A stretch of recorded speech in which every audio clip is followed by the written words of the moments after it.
The Fitterist Show with your host, Christopher Allen, where we explore the art of mind and body conditioning.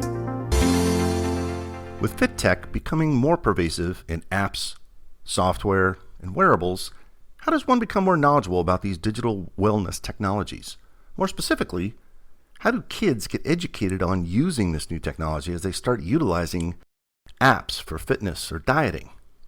We'll take a look at a new study that looked at early education about fitness technology with young children. Next, we look at a potential future scenario where doctors write prescriptions for fitness and health rather than just medications for their patients to get the desired health effects and benefits. Finally, a partnership forged between the University of Tennessee and fit tech company Whoop hopes to advantage University of Tennessee athletes in their overall sports performance. So, let's dive in. First up, we have a unique new research report where researchers found that children and young people need more support to navigate the growing number of digital wellness technologies and apps which track and manage their overall fitness and health. The researchers responsible for the report, this is from the Universities of Bath and Salford in the UK and the University of New South Wales in Australia, combined research effort, say the key findings highlight different risks and different opportunities for young people. And they contend that more needs to be done to expand that digital literacy at school to focus on health. So the methodology of the study was a 2-year research study which mixed a number of quantitative and qualitative methods with over 1,000 young people and their parents from Southwest England between 2017 and 2019. And the study involved 3 separate components. 1 was a survey completed by about 1,000 people. 2 was 30 specific in-depth interviews and focus group discussion with a further set of 8 kids. And 3, a study which involved 7 young people that were wearing a tracking device and sharing those experiences in real time, plus interviews with their parents. So they had a child giving the real-time feedback of their wearables and then interviewing those kids and their parents. The researchers also undertook a series of engagement activities to bring together different voices to exchange ideas and brainstorm potential solutions and next steps.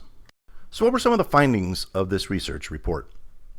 Well, first, 75% of children own their first mobile phone or tablet between the ages of 8 and 11 years old.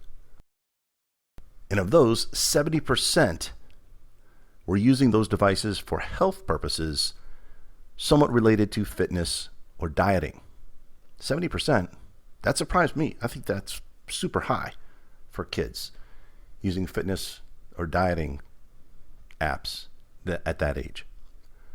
The researchers also suggest that the growth of these digital technologies can pose problems in terms of data collection, security, and ownership, and how young people try and navigate potentially competing and or conflicting health advice.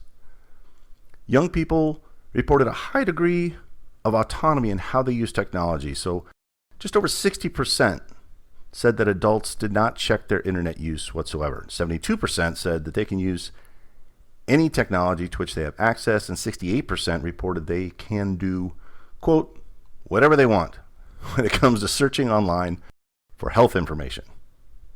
The key there is for health information, in theory at least. And not unexpectedly, social media platforms prove to be an important site for young people's learning about health.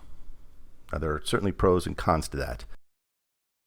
Different experiences, training videos, blogs, video blogs, fitness and health pictures, and other material are now super commonplace across all social media platforms.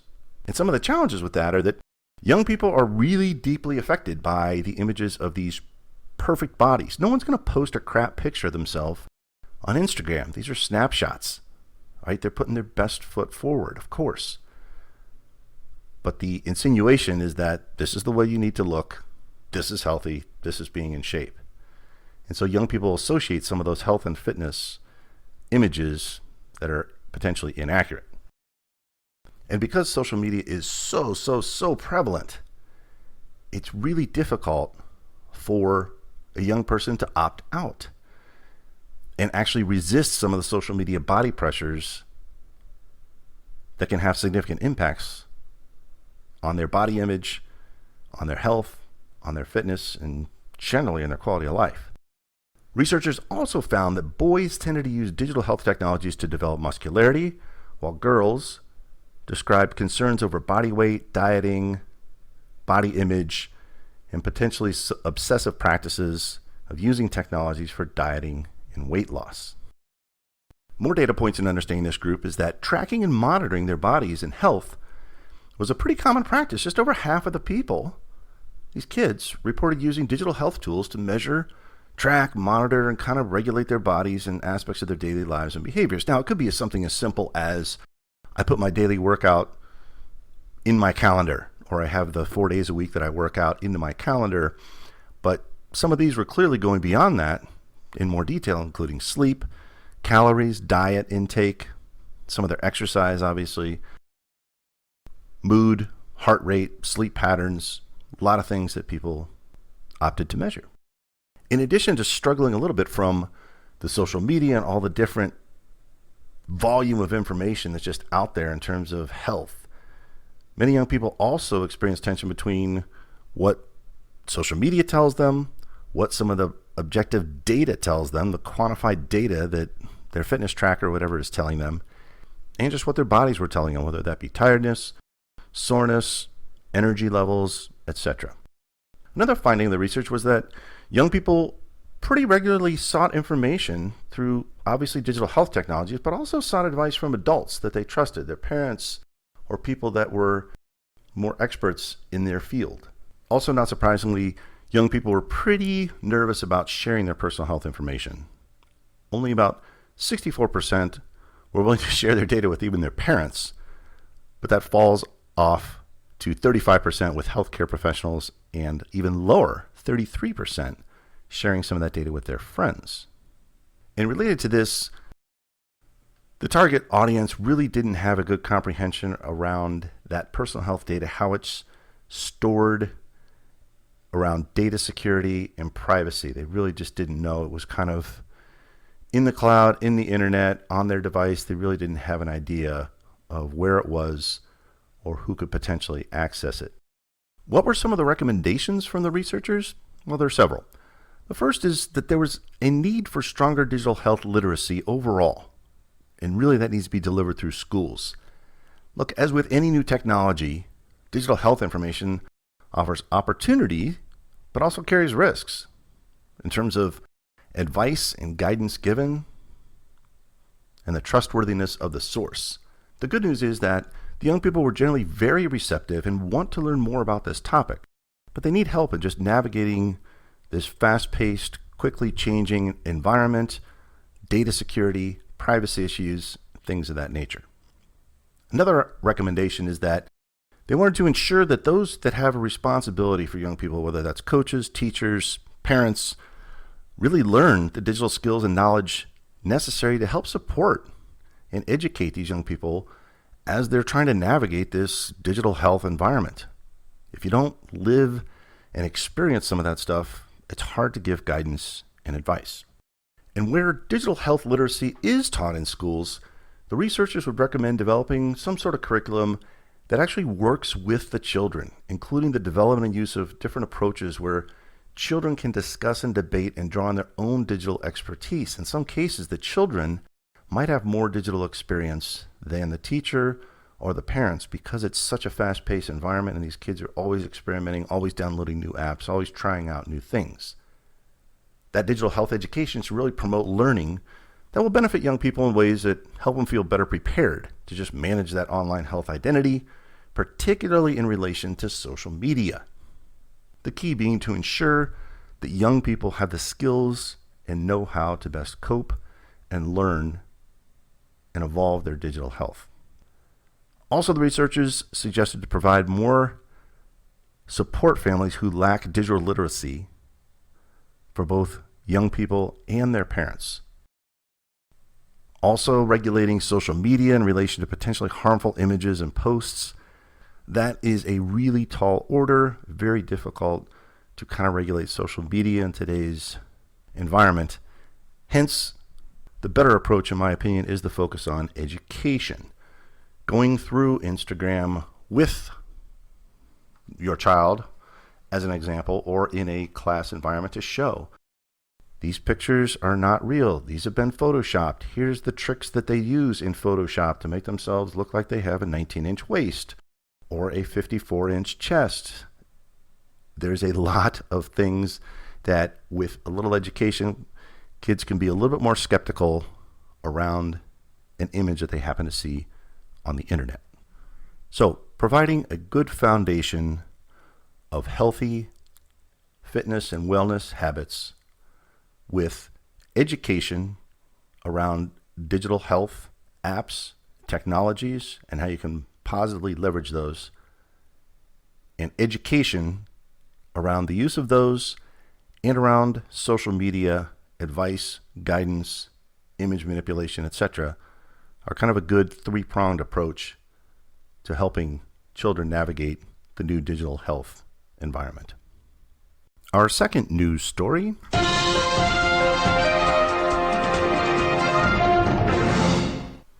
According to the CDC, the Center for Disease Control, getting enough physical activity could actually prevent 1 in 10% of premature deaths, 1 in 12 cases of diabetes, and 1 in 15 cases of heart disease, highlighting that, indeed, exercise is medicine. So what if your doctor could prescribe fitness? Not just a verbal suggestion, but an actual written prescription for fitness that triggered financial and administrative support from health insurance companies. So what if your doctor could say, all right, I'd like you to be able to maintain a 3 mile per hour walking pace for 30 minutes without your heart rate going above 120 beats per minute, and I want you to achieve that in the next 2 weeks. Here's your prescription for access, training to get you there, and instead of you going to the pharmacy, the patient would go to either a health club, show their prescription, show their insurance card, pay their deductible, then start sharing their health app data with the doctor and insurance company. Pretty interesting scenario, huh? With the massive advances in fitness technology, it's really made it possible that you can start to verify and measure most aspects of a fit lifestyle. You have smartphone applications that can track and estimate calories and nutritional macros with just a picture. Exercise tracking has shifted from manually entering logs to wearable technology and tracking devices with GPS coordinates that show you distance and steps. Very similar to how car insurance companies use automatically collected data from your car, mostly mileage, to calculate which members are actually driving safer and therefore want a lower car insurance premium. These fitness tracking technologies are also getting us closer to a time that a personal commitment to regular workouts could result in lower health insurance premiums. Some health insurance policies include a discounted rate at certain health clubs or a maximum amount that can be reimbursed annually, but the challenge with that is it's really difficult for members to find or use these benefits. They're really buried, they're really complex, they're not mainstream, so people have to jump through hoops apparently to get these to actually work. Another key component is that health clubs would need to be a key partner in this initiative, and they're still at the beginning of device integration, automatic movement tracking in the club, and integration into heart rate and other forms of measurement. But with health applications, digital fitness technology beginning to connect to more types of data with multiple sources and multiple databases in the cloud, it's probably not too far away where you can actually get accurate data about your fitness to really facilitate a much more personalized and ultimately a lower cost healthcare. And keeping that end goal in mind, gyms and health clubs could start to implement programs that make it easier for their members to take advantage of available insurance benefits and get rewarded for their level of fitness and goal achievement even today. One thing they could start doing is that local gyms could start to provide an index of different health insurance benefits provided by major healthcare insurance providers, again, shifting the onus from the end user to the gym. This could potentially allow the gym to actually attract more members, because if they are promoting insurance benefits that are paid directly to the member, the gym's able to use the PR value of those insurance benefits without actually having to pay any out-of-pocket costs. Another thing that gyms could do even today, and some are starting to do this, but the idea of rewarding a member's commitment to fitness via some loyalty program is actually a smart marketing tool for gyms and health clubs. You've got members that are achieving transformational goals. They're naturally going to want to promote the health club where they achieve those goals in, whether that be the club, the group exercise class, maybe a trainer, an instructor. Remember, those people that are going through fitness journeys and going through transformations are probably some of the most valuable marketing assets that a health club or gym has. And a third thing that gyms or health clubs could do is this concept of performance-based discounts. I don't know how apt gyms are to do this, but the principle would be the healthier and fitter and more consistent you are living a healthier life, by going to that club, you get a lower renewal rate or monthly fee to drive that member advocacy and help educate other people on how living a fitter life really contributes to an overall healthier life. So there are clearly lots of pieces of the puzzle to still figure out and work through, but you can probably envision a future where a prescription for fitness, followed by sessions at a health club, or walks around your neighborhood at a brisk pace, or push-ups, or resistance training at the gym, hopefully replaces the pharmacy trips that way too often we take today. In our third news story today,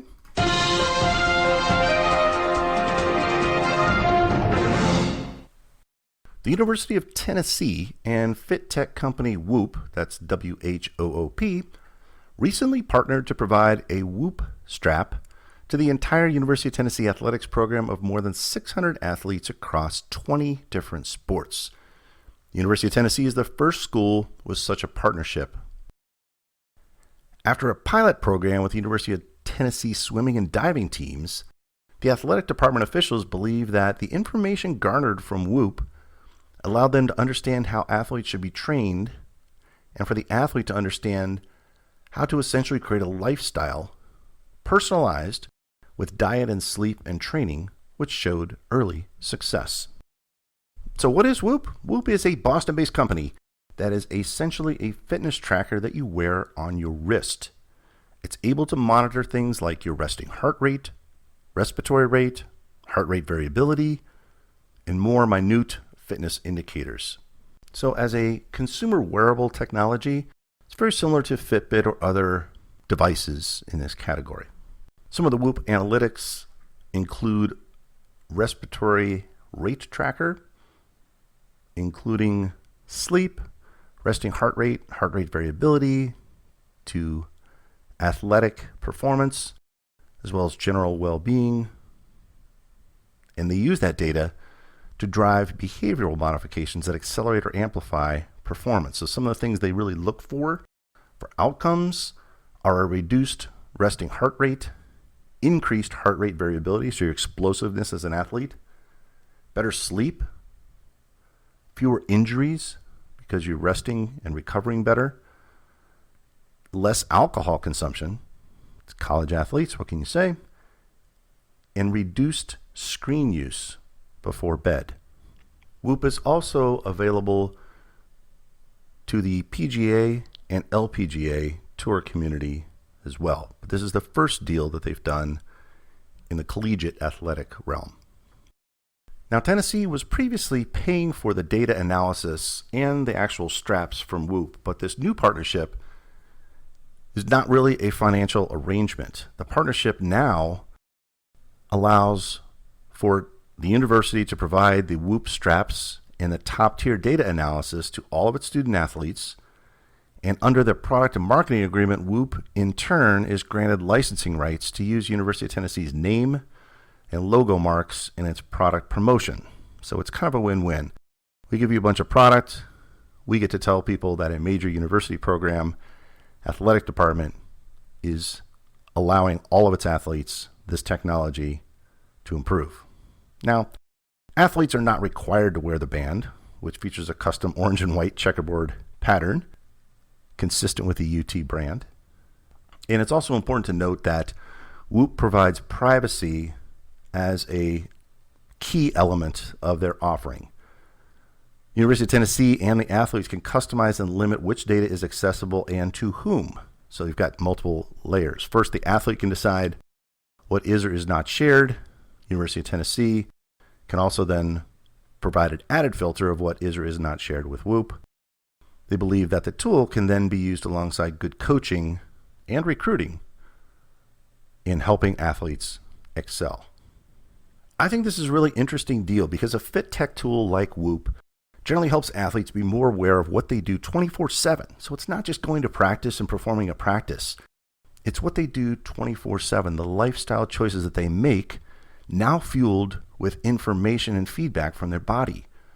Rest, recovery, overall increased health awareness by athletes are enhanced with this readily available analytics directly to the athletes and to their coaches and the athletic officials of the university. And by monitoring this data and making adjustments to their lifestyle, athletes are put in position to be much more receptive to training with things not just on the athletic front, but with sleep and nutrition. They've made an effort to optimize their ability, and the feedback from a tool like Whoop can be a very valuable asset.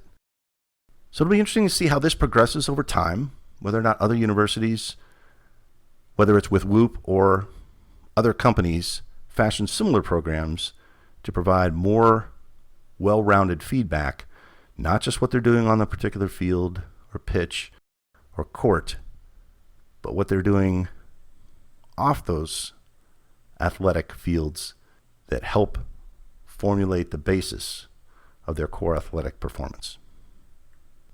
That's it for this week. We'll see you next week.